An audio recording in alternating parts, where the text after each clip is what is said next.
I rise in strong support of the Paycheck Fairness Act, legislation to ensure that the women of this country earn equal pay for equal work. And I'm grateful to Senator Mikulski and many of our co-sponsors for her strong and able leadership of this important bill, S. 3220, which we will take up later this afternoon.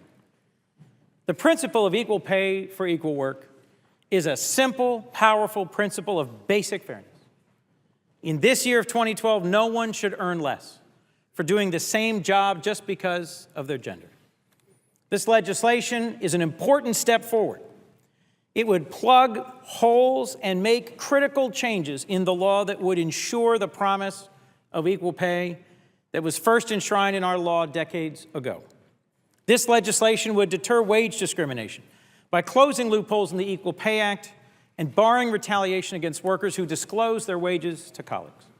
Knowledge is power, Mr. President, and women who don't know their male coworkers are earning more for doing the same job can't speak up and demand to be treated fairly. My wife Annie and I are raising 3 wonderful children, all of whom are equally bright and driven and capable. And as any parent knows, one of the things you hear more than any other from your own children is that's not fair. When you pick out one for more entertainment or more opportunity, for more travel or more close family time, the first thing you hear from their sibling, but Dad, that's just not fair. And as Annie and I raise our wonderful twin boys and our tremendous and talented daughter, we try as best we can to be fair. Yet I know that my daughter Maggie, like other women and girls all across our country, will earn less than her brothers, even if she chooses the exact same career track. And Mr. President, that's just not fair. That is unacceptable. That violates our bedrock belief as a country in equality of opportunity and the American dream that if you work hard, nothing will stand in the way of your success. I am hopeful that by the time my daughter Maggie enters the workforce, we will have reduced or ended the gender pay gap in this country. I believe that by then our nation's economy will be back to full strength. But the fact is, thousands of families across my home state of Delaware, your state of West Virginia, my neighboring state of Maryland can't afford to wait for things to get better in the economy and in our legal system. They're struggling right now to pay their bills every month, and unfair pay discrimination adds to their burdens. Women in Delaware, on average, earn 81 cents for every dollar paid to men. Over their lifetime, that means they'll earn nearly $500,000, $464,000 less than their male counterparts. Women make up just under a shade of half of Delaware's workforce. Close to 40% of married employed mothers in Delaware are their family's primary wage earners. When women are paid less than men for doing exactly the same job, it hurts whole families. Over 135,000 children in Delaware live in households that depend on their mother's earnings. I recently heard in my office from one of those mothers, Patricia from Dagsboro, Delaware. She wrote to my office urging me to support the Paycheck Fairness Act.